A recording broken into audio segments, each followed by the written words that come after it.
ፐብሊክሊ ኑና ኢሬቻ ኢትዮጵያ ላይ መከበር የለበትም፣ የኦሮሞ የሆነውን ሁሉ ማየት አንፈልግም፣ እሱም ማየታችን የኢትዮጵያን ባህል ይበርዛል፣ የእኛም ባህል ይነካብናል ብላችሁ ፊት ለፊት ኑና ያኔ ውይይት ይጀምራል።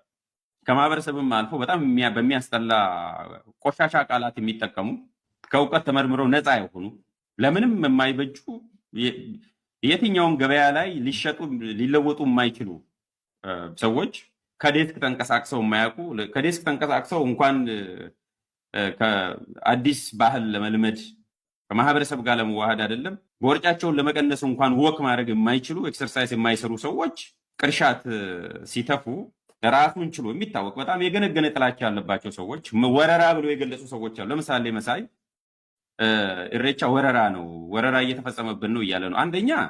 አንደኛው ጥያቄ ማን ነው ማንን የሚወራው የሚል ነው። ማን ነው ማንን የሚወራው? በገዛ ሀገሩ ፖለቲካም ቢሆን ራሱ ፖለቲካም ቢሰራበት ራሱ ፖለቲካ ነው ብለን እንውሰድ። ማን ነው ማንን የሚወራው?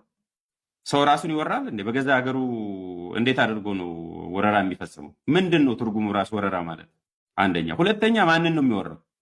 ኢሬቻ በመከበሩ የተወረረ የተንቋሸሸ የመወረር ስሜት የተሰማው ማን ነው? እሱ ራሱ ወክሎ ከሆነ የትኛው ባህሉ የትኛው ስሜቱ ነው የተወረረበት? እሱና እሱ የሚወክላቸው ሰዎች። ለምሳሌ መሳይ ምንን የተወረረው? አንተ የትኛው አንተ የምታከብረው ባህል ኢሬቻ በመከበሩ ምን ነው ከአንተ የተቆረጠው?